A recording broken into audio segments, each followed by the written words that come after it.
Então vou me apresentar aqui, só para vocês saberem com quem vocês falam, né? Então, um pouco quem eu sou, né? Então, Francisco Felim, eu venho de São Paulo, então tenho uma vida ali meio que acadêmica e profissional, sempre, atuando nas duas pontas, né? Sou cofundador da NFE, uma startup voltada à parte de documentos fiscais e dados públicos. Tenho já um pequeno background ali na parte de birô de dados, né? Então, quando fala, por exemplo, em dados, essa parte de gestão da informação, foi uma parte da minha carreira. E na sequência, eu fundei uma startup voltada à formação de pessoas, voltada, por exemplo, a como que a gente faz com que as pessoas se desenvolvam, se construam como, entre aspas, né, pessoas efetivamente, para depois ir para uma carreira técnica, né? Então a gente brinca que a gente está tentando desenvolver competências socioemocionais e comportamentais, porque a técnica a gente tem muito mais facilidade para poder se desenvolver, né? Agora, costume, hábito, isso é sempre mais complicado para a gente, né? Uma educação mais ser humano ali. E aí, só para fechar aqui, eu deixei para vocês já de cara ali meu WhatsApp, se vocês precisarem, o LinkedIn e também o Instagram. Caso vocês tenham alguma dúvida ou queiram algum material depois, é só mandar. Se eu tiver,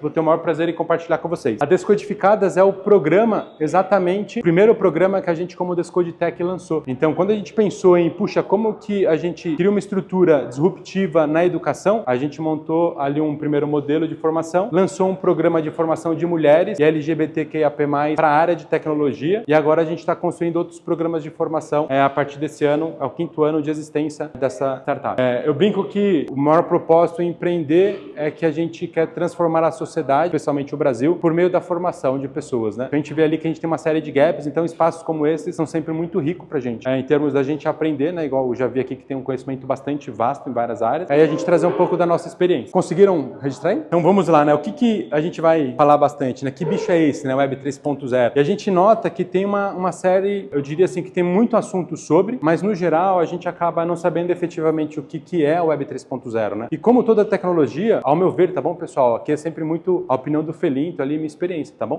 Então, como a gente vê, a tecnologia ela é sempre muito pouco visível até que alguma coisa consolide a tecnologia e se torna como referência, né? Isso aconteceu em vários momentos diferentes. E muitas vezes a gente, inclusive por conta disso, a gente não consegue extrair bem a essência das coisas ou extrair bem a essência dessa transformação. Então, se a gente olhar, por exemplo, a área de computação, a gente tem aí basicamente o quê? 60 anos de tecnologia sendo desenvolvida. Se a gente pensa no nosso consumo de tecnologia, é uma coisa até mais recente. Então, o nosso objetivo é a gente discutir sobre o que é a Web 3.0. Só que, antes de chegar na Web 3.0, algum de vocês, em algum momento da vida, né? Eu sei que nem todo mundo teve essa oportunidade, mas em algum momento da vida vocês tiveram contato com essa telinha? Olha lá, tem alguns que sim, outros não. Mas a Lígia fez um host...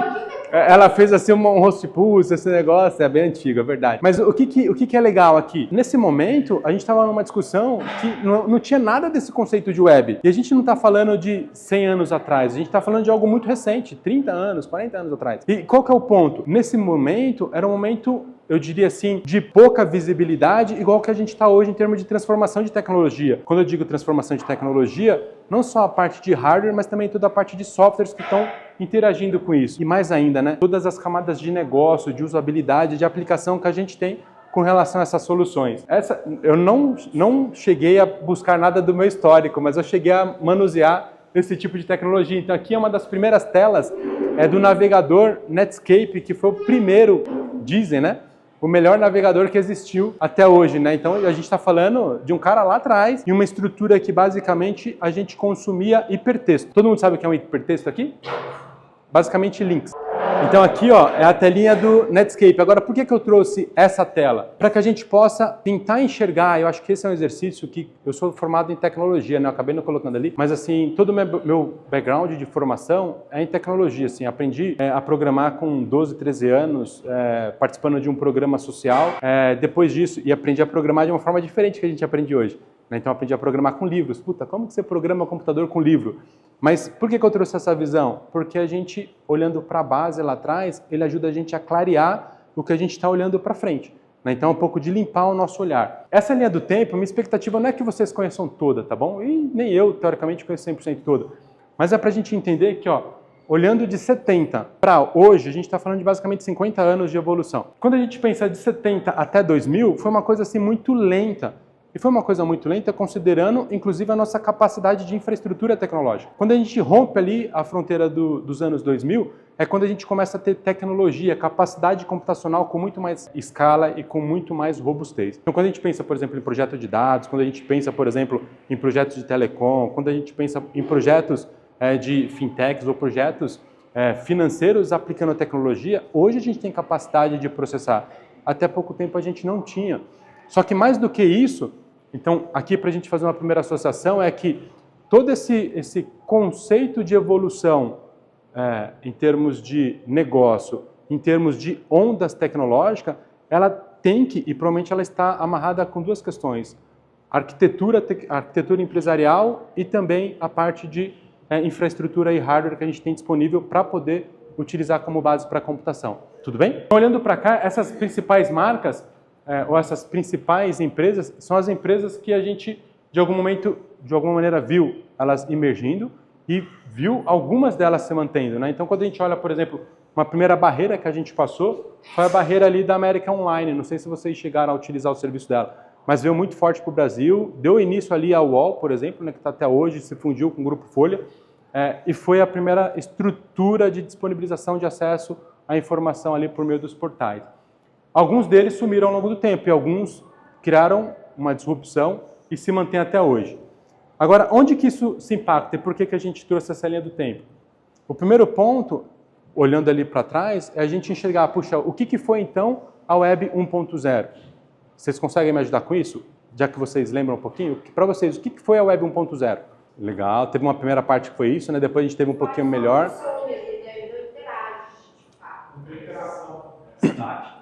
Exatamente. Então vejam que assim, ó, quando a gente pensa na Web 1.0, é exatamente o que vocês estão falando, assim, foi o início do consumo da tecnologia em um momento em que só pessoas que também tinham um certo nível de conhecimento tecnológico poderiam fazer uso desse tipo de solução.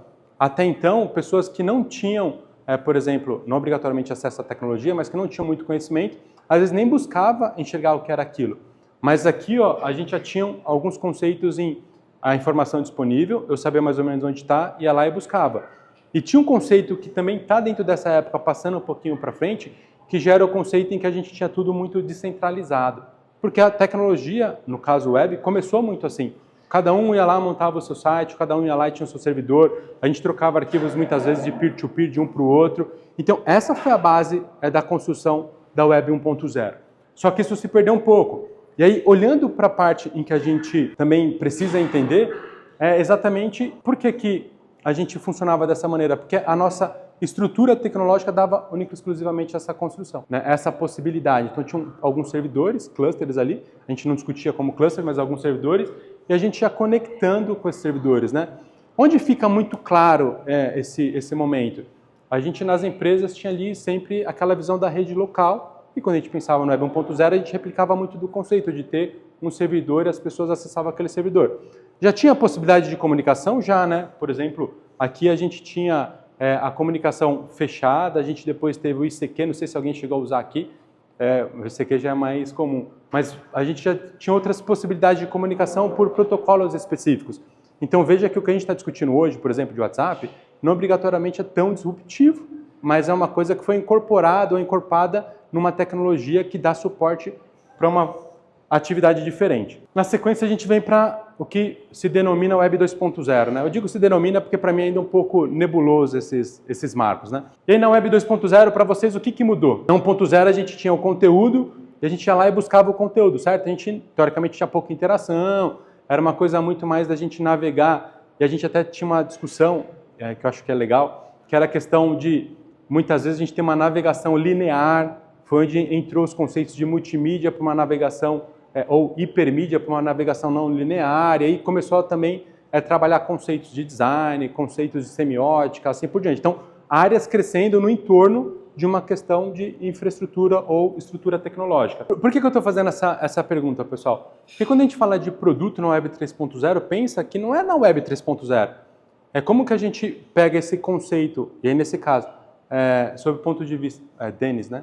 Sob o ponto de vista de troca de comunicação mais síncrona, e como que a gente transforma isso e leva isso para uma série de outras aplicações. Por que eu estou fazendo essa brincadeira? Porque o mercado de games é um dos mercados que mais se desenvolveu nos últimos anos.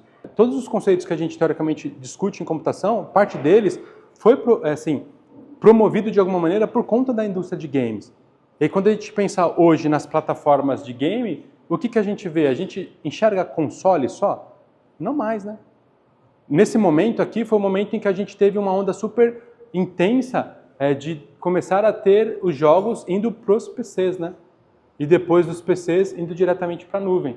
E tem, se eu não me engano, eu não jogo muito, mas se eu não me engano, tem uma empresa que foi uma das primeiras, que foi a Steam.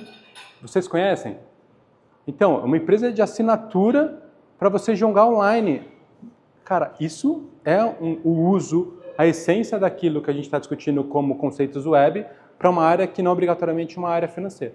Então, só para a gente poder brincar um pouco e trocar. E é claro que aqui, pessoal, só para a gente ir amarrando, a gente tem um poder muito mais computacional nesse período, né? Então, assim, o que eu usava, e não espero que tecnicamente a gente saiba, mas o que a gente usava para poder renderizar uma tela no Netscape é diferente do que a gente usa hoje em termos de poder computacional para renderizar uma tela no Chrome, no próprio Edge ou em qualquer que seja o outro navegador. A gente está falando também de uma capacidade de poder de processamento muito maior. Então, quando a gente pensa em jogar online, a gente está falando ainda de um outro nível de capacidade de processamento, tá bom? Só para a gente fechar. E por conta dessa capacidade de processamento, a gente também teve o acesso à tecnologia também bastante explorado, né? Então, a gente teve ali a abertura para que muitas pessoas, o usuário final, cada vez mais tivessem, que foi a sacada, entre aspas, do próprio Bill Gates, né? Ele queria que cada casa tivesse um computador, certo? Hoje isso acontece, né? Eu não tenho um computador no modelo tradicional, mas eu tenho, por exemplo, os smartphones na casa de cada uma das pessoas, às vezes uma casa com muito mais do que 2 smartphones. A gente tem essa transformação sob o ponto de vista de arquitetura tecnológica. Então, veja, a gente sai de algo que é um servidor para a gente poder conectar esse cara e ter maneiras de conversar, e a gente vai para um ambiente em que, teoricamente, a gente tem algo, nuvem, né? Outro dia, só um parênteses para a gente, eu estava conversando com um grupo de jovens, e eles falando de cloud, aí um chegou e falou, ô, professor, né, onde fica a cloud, né? Aí eu falei, puxa, que pergunta boa essa, né? Como que eu respondo isso? Então, por que eu estou brincando com esse termo? Porque quando a gente olha para cá, né, e o pessoal fala internet, cloud, as novas gerações, eles não conseguem não abstrair a questão da existência de algo físico e que faz com que tudo isso funcione.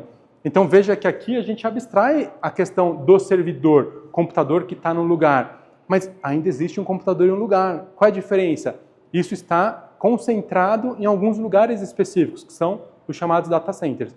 Então veja que aqui tem uma mudança de arquitetura em termos de computação e também tem ali a disponibilidade de acessos de formas diferentes, né? Então aqui é quando a gente começa também a ter toda essa complexidade em que a gente tem hoje de desenvolvimento mobile, desenvolvimento desktop, assim por diante. Tudo bem aqui, pessoal? Pode seguir? Beleza. E a gente chega onde a gente está, né? Que a gente gostaria, pelo menos, de discutir um pouco mais, que é o Web 3.0. Aqui a gente já tem a produção de conteúdo cada vez mais intensa, a gente já tem algumas pinceladas ou algumas iniciativas que, olha que engraçado, remete ao que era a Web 1.0. Qual foi o conceito principal da Web 1.0? A gente conseguir fazer com que a gente conectasse pessoa a pessoa, ponto a ponto, certo? Quando a gente pensa na Web 3.0, uma boa parte da discussão da web é como a gente retoma essa discussão, ou como a gente reconecta a esse conceito base. Então, quando a gente pensa, puxa, o que é a Web 3.0, acho que o primeiro ponto é como que a gente consegue ter a conexão ponto a ponto, sem a gente concentrar conteúdo ou concentrar poder. Olha que interessante. É uma coisa que assim, a gente acaba não discutindo muito nesse viés, para não ser algo filosófico, tal, não sei o quê. Na prática, é o seguinte, puxa, hoje a gente depende de quantas empresas para poder ter o que a gente quer online? 4 empresas no mundo, teoricamente. Pensando friamente, né? Ou 3. Então a gente tem o quê? Amazon, Microsoft, Google. E que estão fazendo um trabalho excelente, mas são 3 empresas no mundo. Né? Quando a gente pensa em concentração de dados de pessoa física no mundo, quem que tem a maior base de concentração de pessoas no mundo? A gente está falando de Meta e a gente está falando do grupo do WeChat, porque está na China e não pode entrar Meta. Vocês estão entendendo? Então, quando a gente discute a Web 3.0, assim, a gente não precisa ir nesse viés de discussão filosófica, mas a gente tem que enxergar o viés de negócio a partir disso. Como que eu descentralizo ou como eu crio condições e camadas de fazer a interoperabilidade de tecnologia, que é o que a gente sempre quis a vida inteira. Voltando para o Web 1.0, nessa época, o que nós fazíamos para hackear as coisas? Muitas vezes a gente criava as DLLs conectando uma série de outras bibliotecas, de onde fosse, para poder gerar um determinado produto. Isso foi toda a base, todo o início da computação, não no Brasil, no mundo. Se vocês pegam, por exemplo, um filme como Pirata do Vale dos Silícios, vocês veem os Frankensteins que foram criados ali, pegando partes das soluções até sair o que a gente tem, que são as big corporações que existem no planeta. Agora, quando a gente pensa na Web 3.0, a discussão é, hoje, com todas essas camadas de regulação que a gente tem, como que a gente consegue ter esse tipo de ascensão? Como que a gente consegue gerar tecnologia a partir desse princípio? E como que a gente foge dessas grandes concentrações para que, de fato, a internet seja aberta, como foi a essência na sua origem. Então, mais do que a discussão sobre gerar conteúdo, acesso a conteúdo, a questão de segurança, a questão de descentralização de processamento, tem a ver com interoperabilidade de tecnologia. Tudo bem, pessoal? E aí tem uma figura, que é essa daqui, que eu acho que ela exemplifica muito o que é a ideia do Web 3.0, cara. Tudo conectando com tudo. Agora, qual é o ponto que é o importante? Sem você ter que ficar, entre aspas, tá bom? Pedindo permissão para as coisas. Sem você, obrigatoriamente, ter que ter o aceite da empresa para você poder usar qualquer que seja o recurso. Hoje a gente não consegue fazer isso em plataforma de games, tá certo? A única plataforma de games que eu lembro de cabeça, até porque eu brinco com os meus filhos, ou brincava com meus filhos, é, por exemplo, Roblox, que dá uma certa liberdade, tem Lego, que dá uma certa liberdade, e tem o Minecraft, que eu acho que é sensacional, que dá uma certa liberdade em termos de interação. Agora, quando a gente pensa em algumas outras plataformas, quais possibilitam isso? Quantas delas possibilitam que eu crie negócios a partir dela, sem que ela ganhe com isso? Então, esse no final do dia, é o conceito em que a gente discute quando a gente fala de criação e essência de produto para a Web 3.0, tudo bem? E notem que assim, aqui é uma avenida de possibilidade de empreendedorismo. Não sei se vocês estão achando isso, mas para a gente, esse é o caminho. Tudo bem aqui, pessoal? Pô. Eu trouxe essa imagem aqui só para a gente entender um pouco das empresas, e eu acho que são empresas que... Essa imagem eu, inclusive, peguei pronta, tá lá, depois a gente manda para vocês, de algumas empresas que representam essas transições.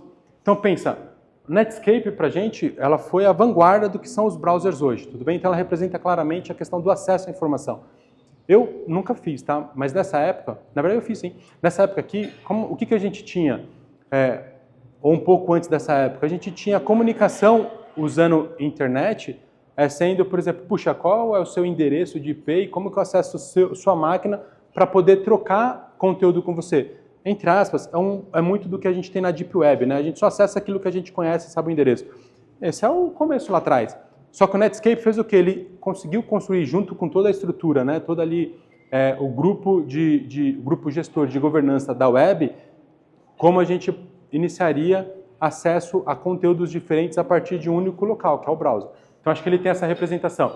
Quando a gente passa para o Facebook, depois indo para o Airbnb, eu acho que aqui a gente tem uma passagem do 1 para o 2.0, que é a parte da interação, né? Então, quando a gente pensa em rede social, e aqui não tem o Orkut, que foi a primeira rede social, mas o Facebook trouxe melhor isso para a gente, é como que usuários mais leigos conseguiam ter essa interação, gerar conteúdo, consumir conteúdo, numa expectativa muito mais de socialização do que o consumo da tecnologia. E quando a gente pensa em Airbnb, a gente já começa uma transição. Então, estou falando dessas marcas, mas para que a gente conecte contexto, web, com negócio sendo gerado. E eu vejo que Airbnb e Uber foram duas disrupções muito interessantes, porque aqui, cara, você tem um quarto na sua casa, você disponibiliza e você gera resultado financeiro. Então, aqui a gente, mais do que usar a tecnologia, a gente está mudando a cultura de como fazer negócio.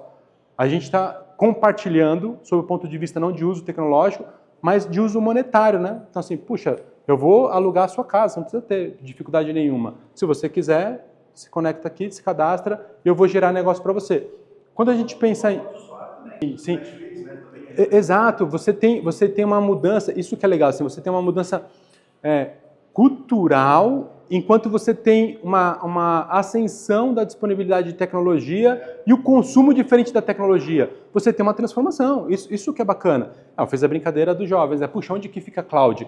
Aqui é um pouco disso. E o que é legal, pessoal, assim, eu tive a oportunidade, eu vou fazendo os parênteses e a gente retoma. Eu tive a oportunidade de visitar alguns outros estados no Brasil. E tem comunidade no Amazonas que usa Airbnb, por exemplo, para poder conseguir hóspedes para gerar renda. Então, olha que bacana. Cara, você está falando do extremo do Brasil, tá certo? Muitas das coisas acontecem sul-sudeste. Pô, eu estou falando do norte, lá em cima. Então, olha só, em Roraima, a gente também foi visitar, tem pessoas usando. E mais do que isso, em Roraima, a gente usa Uber também.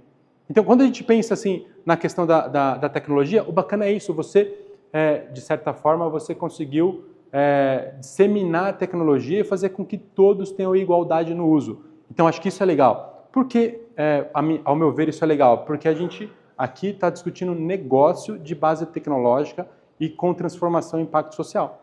Tipo, as empresas, de fato, geram resultado financeiro, não estamos discutindo isso. Mas mais do que gerar resultado financeiro é como elas incluem socialmente as pessoas. E aí, quando a gente pensa no Bitcoin, aqui a gente já teve uma outra discussão. A gente já tem uma discussão de como a gente consegue enxergar que em uma estrutura em que a gente não toca, eu tenho dinheiro lá. A gente já tinha isso, né? A gente só não percebia. Mas como numa estrutura que a gente não toca, eu tenho dinheiro, esse negócio está se valorizando, mas também pode se desvalorizar e quando eu precisar, eu transformo esse dinheiro em alguma coisa. Mas eu nunca vou tocar nesse dinheiro. Então veja que aqui também a gente tem uma disrupção no modelo de enxergar as coisas que a gente enxerga, né? Então, não sei vocês, mas dificilmente eu tenho dinheiro em papel no bolso. E já passei alguns apuros por conta disso. Mas, e outro dia, eu quase passei um apuro porque eu estava só com o meu telefone. E não passava via aproximação. Então, assim, eu falei, putz, me dei mal aqui. Só que isso foi resolvido. Como que isso foi resolvido? O Pix, pessoal. Vocês estão vendo? E por que eu estou brincando com isso? A gente estava numa comunidade no interior do Amazonas e a gente visitando a comunidade no meio do rio, tá, pessoal? Lá tem uma antena Starlink, a gente comprou e pagou em Pix. Vocês estão entendendo a questão? Eu estou brincando, mas no final das contas é a tecnologia sendo usada a favor para o desenvolvimento localmente ou globalmente de várias comunidades e vários aspectos diferentes. Seguindo aqui, então, qual é o ponto? O Bitcoin, ao meu ver, talvez seja a empresa que melhor representa alguns dos principais fundamentos que eu entendo do Web 3.0. Porque ela sim é uma plataforma 100% descentralizada, tudo bem? Utiliza lá, né, os conceitos ali do que seriam boas práticas, as melhores práticas de segurança. Não teve problema, entre aspas, né, mas grandes problemas até hoje desde que foi lançada. Tem várias camadas diferentes que podem gerar resultados financeiros e é a que melhor usa os conceitos de blockchain. Então, nota que assim, a Maker, a Ethereum, na verdade ali é uma derivação, né, em termos de moeda, criptomoeda, mas que também herda muitos dos conceitos aplicados no Bitcoin. Então, notem que assim, quando a gente fala, e por que eu trouxe elas também? Quando a gente fala de Web 3.0, a gente tende a olhar só esse conceito em que elas já usam, sob o ponto de vista tanto de tokenização, quanto de descentralização, mas muito olhado ali ao uso do blockchain e que eventualmente está no mercado financeiro. E no final das contas não é verdade isso, né? Quando a gente pensa no Web 3.0, eu acredito que tem toda uma transformação de cultura, camada e negócios que estão associados a isso. É exatamente isso, no final das contas, porque o que eu penso? Quando a gente vincula muito a um único contexto e a gente não olha o entorno, nesse nosso ambiente de inovação, a gente não consegue dar um próximo passo. Então, se eu penso, e eu estou olhando muito numa visão estrita de tecnologia, tá bom? Se eu fico pensando que, por exemplo, Web 3.0 é uma estrutura específica de como eu trabalho algoritmos para descentralizar processamento, puxa, eu acho que tem um universo gigantesco, tá bom? Mas, cara, é isso, né?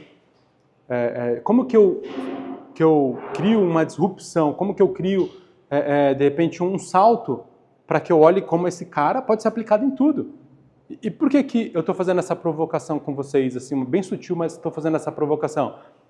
Porque hoje, pessoal, quantos se formam tendo como base esse arcabouço que a gente está falando aqui? Eu sou professor universitário, assim, a gente recebe alunos em que eles não conhecem e eles não passaram, assim, na prática por boa parte desse período. E apresentar isso para eles, muitas vezes é apresentar fatos históricos, entendeu? Então, vem um livro de... Não é assim. Então, quando a gente pensa em tecnologia, ainda mais assim no nosso caso, que é o que eu vou provocar aqui, uma discussão conosco, dessa tecnologia aplicada, se a gente não consegue ter uma percepção do que é o core em termos de tecnologia bruta e como que a gente deriva e traz isso para uma aplicação atual, dificilmente a gente vai criar produto, entendeu? Então a minha brincadeira aqui com vocês, eu não vou dar assim passo a passo modelinho para vocês, mas a discussão é como que eu enxergo a essência da tecnologia para eu depois identificar quais problemas que são capazes de serem resolvidos com essa base. Entendeu? E eu acho que aí isso se torna mais produtivo e mais efetivo. E que é um problema nosso nas duas startups. Por isso que eu trouxe para a gente poder debater. Então, o que a gente tem em termos de discussão, quando a gente fala da Web 3.0, talvez o mínimo serão esses 3 pontos. E o que eu gostaria de discutir mais com vocês é o terceiro ponto, né? Com tudo isso que a gente tem de informação gerada e com cada vez mais essa capacidade de todo mundo produzir informação, a gente produz informação no celular, a gente produz informação no computador, a gente produz informação no game, tudo quanto é lugar a gente está produzindo constantemente informação. Agora, como que a gente transforma isso de alguma maneira? A Lígia estava falando, foi você, né, Lígia, que falou sobre o comportamento do consumidor. Então, veja, é uma coisa que há 10 anos atrás era a maior dificuldade que eu tinha na multinacional que eu trabalhava para poder construir score pensando em crédito a partir do comportamento do indivíduo, para construir um modelo de previsibilidade daquilo que pode ser legal apresentar para ele ou não. E o que é principal, de uma maneira não invasiva. Veja, e essa discussão, da forma como começou a ser feito, resultou no quê? LGPD, que eu acho que é um baita ganho, tá bom? Senão a gente poderia estar mais complicado. Agora, pensa que assim, hoje a gente tem o desafio de que a gente gera muito mais informação do que em 2012, só que hoje, como que a gente está usando essa informação? Criou-se um tabu, inclusive por conta da LGPD. Então, talvez a nossa missão olhando para aquilo que a gente vem discutindo, inclusive agora como Web 3.0, como que eu produtizo isso? Quais são as interfaces que eu consigo trabalhar para que eu gere valor para o meu cliente final ali, seja ele pessoa física ou jurídica, mas que eu respeite todo esse contexto. E aqui eu acho que tem um exercício bacana para a gente. Mas eu acho que isso que é o bacana, assim, ó.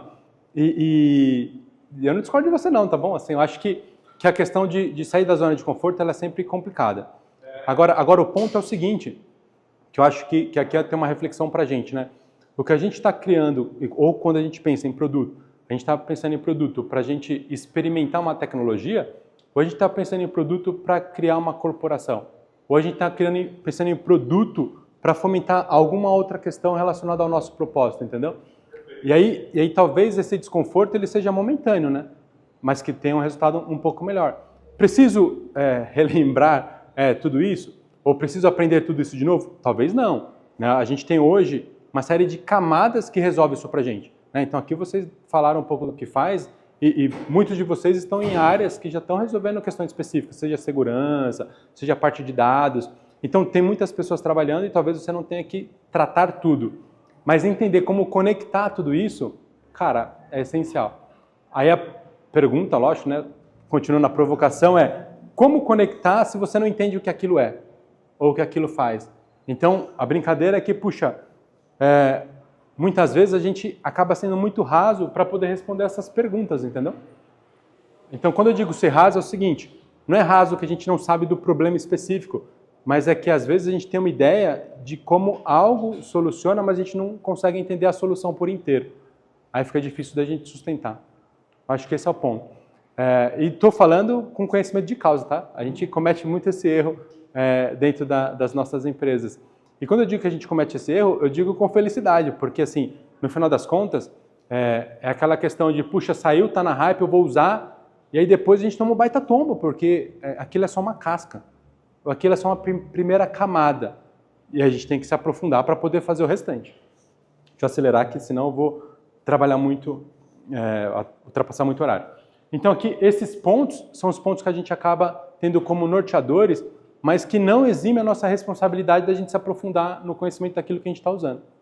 Então, quando a gente olha a questão da descentralização, pensar, porque no final das contas, aquela curva que a gente acabou de ver, ela está mostrando a transformação de vários modelos de negócios, né? Ou a transformação de empresas com um modelo de negócio diferente. A questão de como a gente inclui, né? O pessoal tem a ideia do consumidor, o cliente no centro, né? Poxa, como discurso, eu acho que isso é fantástico. Agora, na prática, como fazer? Esse é o maior desafio que a gente tem. Como que eu trago o cara para o meio e consigo atender ele 100% no momento em que está tudo se transformando e eu estou tendo que atender outra expectativa?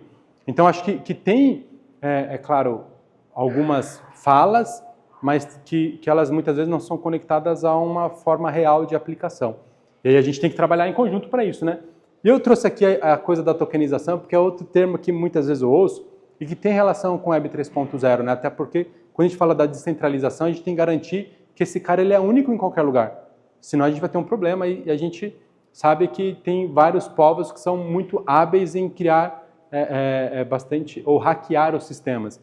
Então a ideia da tokenização é uma das maneiras disso acontecer.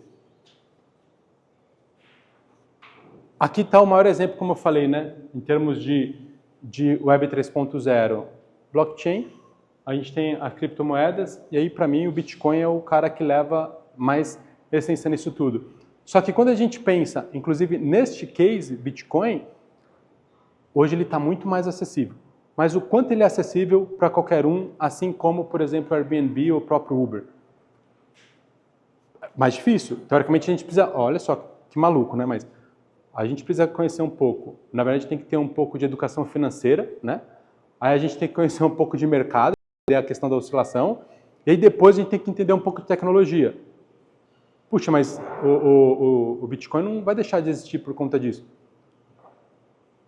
Quantas empresas começaram a construir esse ecossistema para gerar acesso ao Bitcoin? E depois o que as grandes fizeram? Acessaram também. Né? Hoje, se eu não me engano, a Visa é a única bandeira que já faz a conversão direta, né? Você tem um cartão...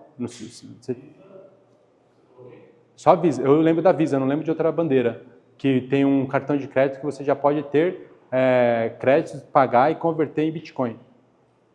Não sei se tem outra operadora. Das grandes, que dá acesso ao consumidor final de uma maneira mais aberta. A Master tem, não sei. Eu lembro só da Visa. Assim, a Visa eu lembro porque a gente viu alguns cases. Você também lembra de qual, Lígia? Não? Master, você falou de uma outra. Qual? Ah, sim, sim. Ela...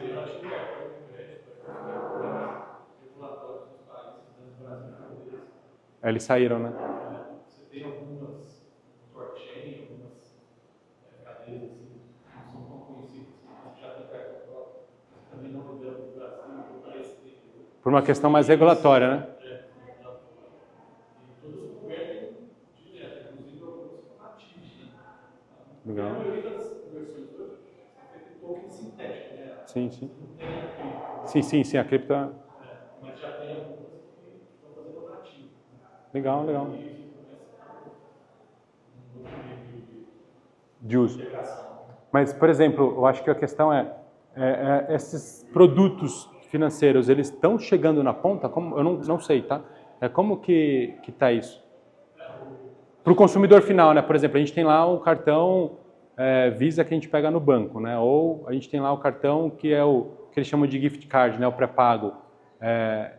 Essas empresas, elas estão conseguindo entregar nesse modelo? Porque, na verdade, ou eles nem usam para isso? Moeda, né? Eles estão tratando igual uma moeda. Entendi. E aí eles cobram uma taxa de conversão. Tá. Ah, igual câmbio, então, eles estão... Tá bom. São muito custosas, né?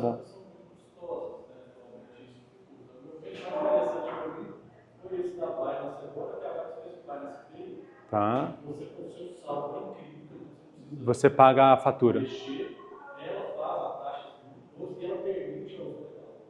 Aí está a descentralização. Os comerciantes cadastrarem nela também.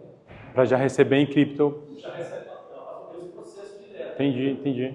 Então ela nem chega a compensar a operação. Ela faz transferência de conta. Ela já está fazendo Que legal, isso, que legal. de empresas e usuários, que eu acho que é o momento mais usado. Claro, claro. Ela pode ter um impacto. Legal. Ah, então já é um modelo disruptivo ali que já está igual aos outros chegando lá na ponta, né? Sim. Falar que você quer receber, Legal, legal. chega e fala que quer pagar o cadastro dos dois e permite uma transação. Pode subir, viu? Fica à vontade. Ah, não, beleza. Pô, legal, não conhecia. Vou dar uma olhada depois nesse modelo. E quando a gente pensa, então, nessas empresas grandes, exatamente o que a gente chega é toda utilização, todo caminho da implantação ou aplicação das tecnologias passa pela construção de um modelo de negócio novo. Então, se a gente olhar o que a gente falou do Airbnb, Uber, é tudo transformação de modelo de negócios.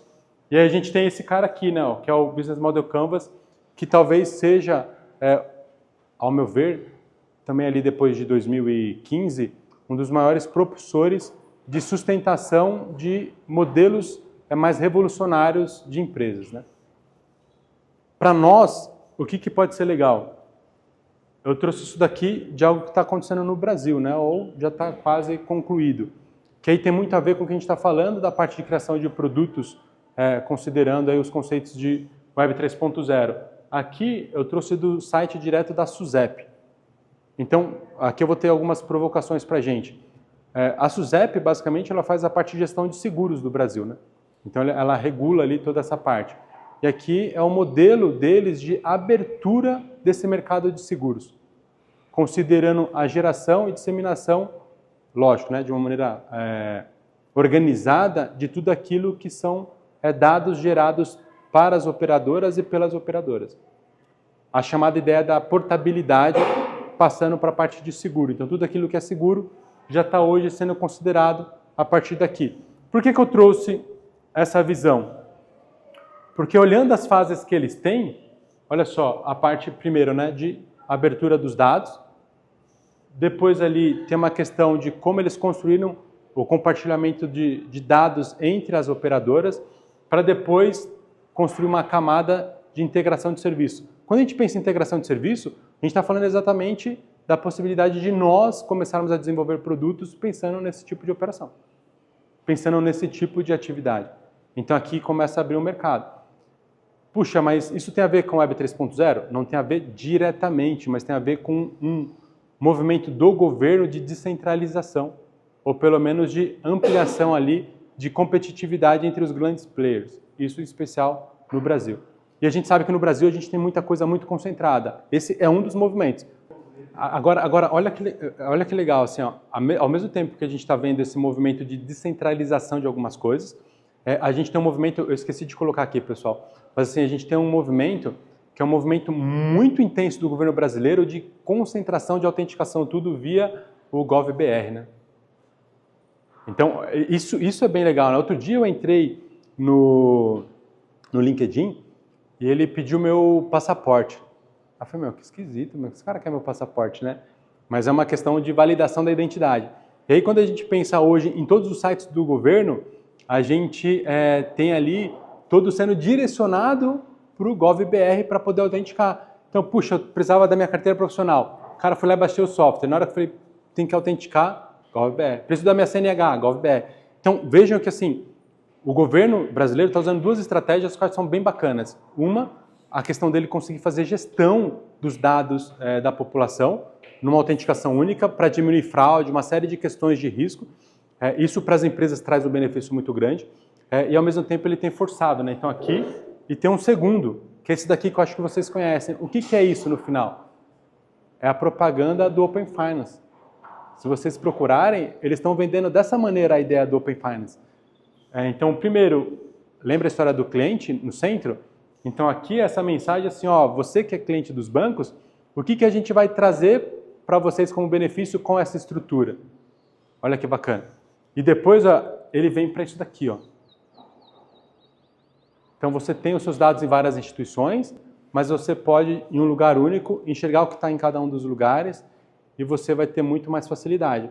Agora pensa o quanto que a gente pode criar de negócios dentro desse ecossistema. específico. Então, estou falando de dois movimentos que estão acontecendo, que são movimentos reais dentro do Brasil, em que abre aí uma avenida gigante para a gente produtizar com essas questões. Vou dar uma corridinha, tá, pessoal? O que a gente enxerga? Que é o desafio nosso do Web 3.0. Hoje a gente tem um pouco desse viés em termos de enxergar o que é, um viés em termos de criar o produto, mas quando na verdade, hoje, qual que vai ser o grande desafio para essas grandes instituições financeiras? Como que eles conseguem engajar o cliente deles, que já é cliente deles, para não ter a portabilidade? Como que eles criam, entre aspas, uma cultura de comunidade dentro das próprias instituições financeiras? E, por fim, como ele fideliza sem ter aquele conceito antigo de fidelização por meio de multa contratual. Então, nota que eu estou achando isso fantástico. Outro dia, a minha gerente do Banco do Brasil, ela me mandou um WhatsApp falando assim, pô, Felinto, você pode fazer um favor? Eu falei, claro, posso. Ela falou, então, ó, eu mandei uma notificação para você, você pode autorizar o banco a fazer uso dos seus dados no Open Finance? Eu falei, olha que interessante, por que você quer que eu faça isso? Então, estou esperando ela responder. Mas elas estão tendo que, de alguma forma, engajar o cliente a, primeiro, pô, abre os dados para mim, por favor, eu posso usar seus dados? Então, tem uma questão aqui de convencimento. E depois, lógico, é o que vai acontecer, e tem algumas startups com relação a isso. No South Summit, a gente encontrou uma startup em que já está trabalhando na questão de, puxa, me passa a autorização para eu ler os seus dados no Open Finance, que depois eu vou te indicar aquilo que é melhor para você como consumo de produto financeiro. Eu também vou falar para a instituição financeira, é um pouco do que você vai fazer, hein, Lígia? Eu vou falar para a instituição financeira qual é o seu perfil de consumo para ver se você tem coisas melhores. Você vê, aqui a gente está começando a construir uma visão diferente e que não é o banco direto, mas intermediários ajudando a construir. Exatamente. O que isso vai causar em todos nós? Uma grande mobilização ali para a gente se adaptar, né? Quando eu digo se adaptar, é para a gente se reinventar, né? A gente sair da nossa zona de conforto, para a gente poder olhar ali para tudo aquilo que podem ser caminhos, rotas alternativas, vamos por assim, mas considerando tudo que a gente tem de tecnologia.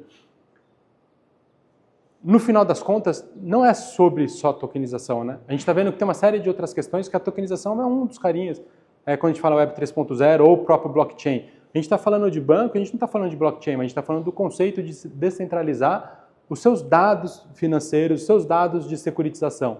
Então, isso tudo está dentro do conceito Web 3.0. Para ir diminuindo a ansiedade, né, para a gente poder ir fechando, a gente sempre pensa, puxa, então Web 3.0 a gente vai ter um monte de ferramenta.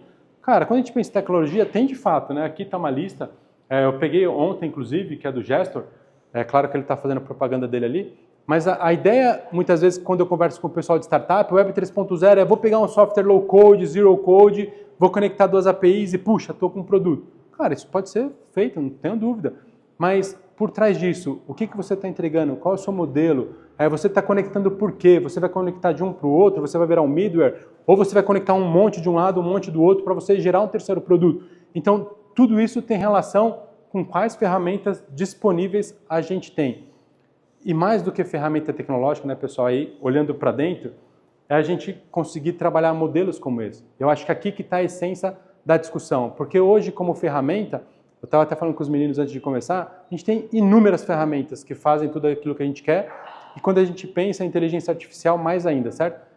Outro dia eu estava falando com um contador que está criando um software utilizando o chat GPT, então ele vai lá e fala assim, pô, eu quero uma interface assim, assim, assado, pega o código, vai lá, sobe e testa, para ver se ficou do jeito que ele queria. É um contador, mas ele está usando a tecnologia para fazer o que ele quer como aplicação. Então veja que ferramentas tecnológicas a gente tem. Agora, puxa, qual proposta de valor para o meu cliente? É um framework, é uma ferramenta. O quanto que a gente está olhando e fazendo disso nossa realidade. Seguindo, Business Model Canvas.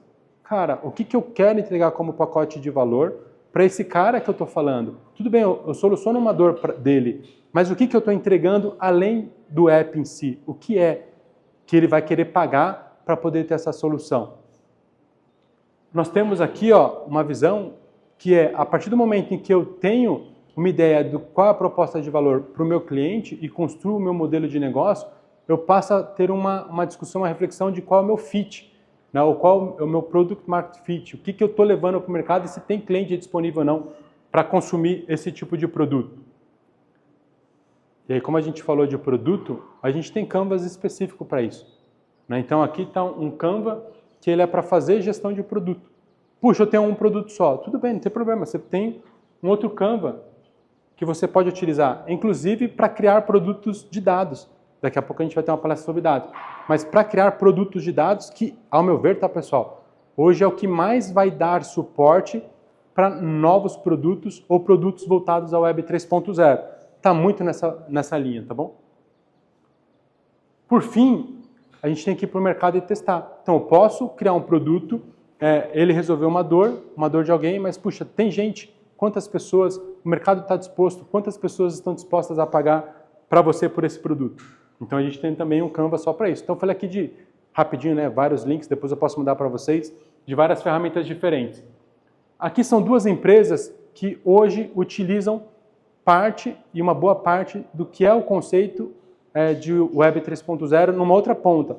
Por exemplo, essa Nix, eles já estão indo para um modelo de gestão da organização em que os acionistas, de alguma maneira, todos os acionistas têm ali voto ou têm como diretamente expressar o seu desejo com as decisões ou o direcionamento da empresa. Teoricamente, esse seria o ápice em termos de utilização dos conceitos de Web 3.0, blockchain, para você poder ter uma empresa 100% Web 3.0, vamos colocar assim. Então, nota que eles estão fazendo, mas aqui é um público qualificado muito específico, tudo bem? Trouxe duas imagens para vocês entenderem o porquê das provocações.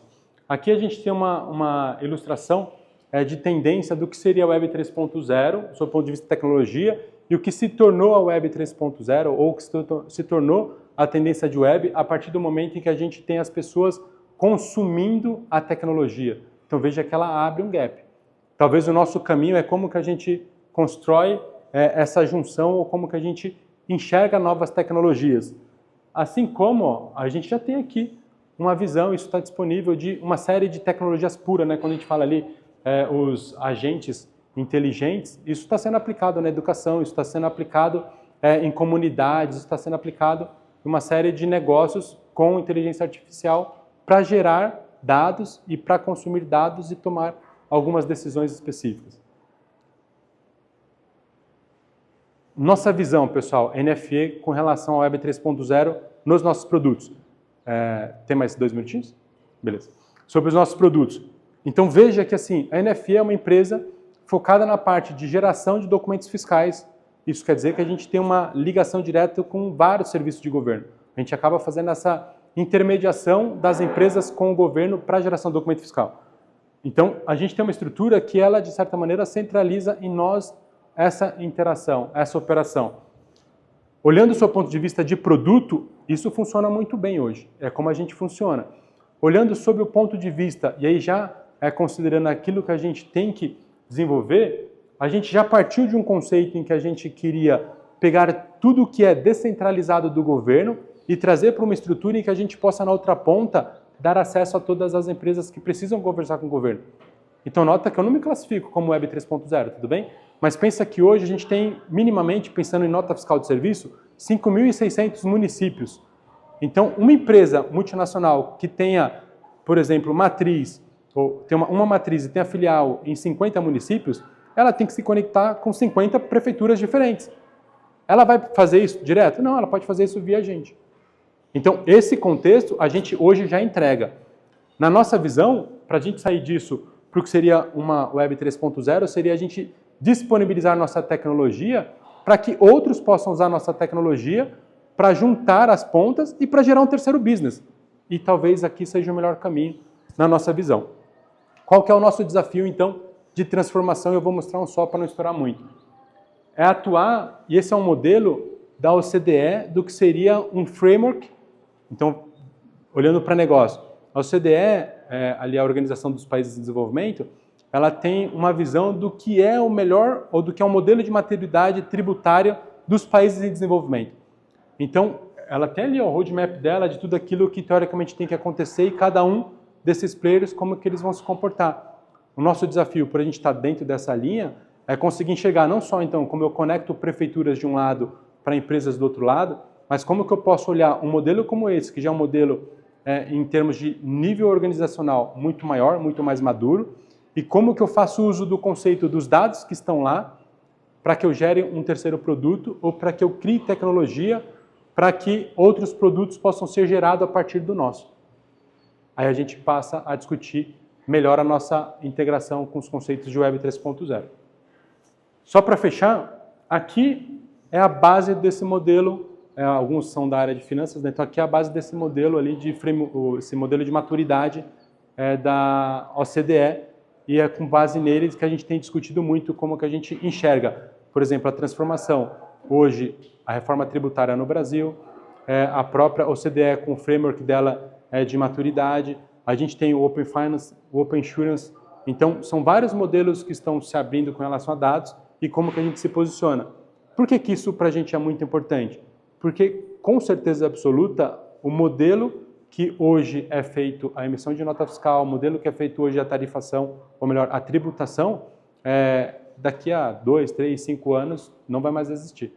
Então, no nosso caso, a gente tem que provocar essa transformação considerando até a transformação do próprio mercado. Tudo bem? Vou fechar por aqui, que eu acho que já encerrou o assunto. Tem alguns outros modelos que eu gostaria de mostrar para vocês, mas tem uma provocação final aqui, ó, deixa eu colocar aqui, ó, que no final do dia a gente falou sobre esses caras aqui, tudo bem? E o que eu queria que vocês pensassem é que quando a gente enxerga esse caminho nosso como empresa, startup, como novos negócios, a gente não está falando sobre tecnologia pura, a gente está falando sobre arquitetura empresarial. E aí, depois a gente pode, vocês conectaram, eu mando para vocês, a gente tem vários modelos diferentes de maturidade de empresas enterprise e de pequenas empresas. Então, assim como nós iniciamos, estamos crescendo, enxergando quais são os gaps dentro da arquitetura das empresas, principalmente empresas grandes, eu acredito que essa transformação do 3.0, ela vai vir muito nessa linha. Porque imagina, vamos pensar o Banco do Brasil, que é um dos maiores bancos do Brasil, literalmente, né? Caixa Econômica Federal, um segundo grande banco do Brasil. Vocês acreditam que eles hoje têm a capacidade de se retransformar tão rápido? Quantos gaps nesse contexto que a gente falou, que eles podem ser supridos por iniciativas muito focadas e que vão dar muito mais qualidade para o cliente dele? E que ele não consegue fazer. É muito claro. Então, estou falando de bancos estatais, que tem uma arquitetura diferente. Quando a gente pensa nos bancos privados, o que eles estão fazendo? A gente tem o Cubo, tem o InovaBrá, que são maneiras diferentes deles se manterem muito próximo a tudo aquilo que é inovação. Por quê?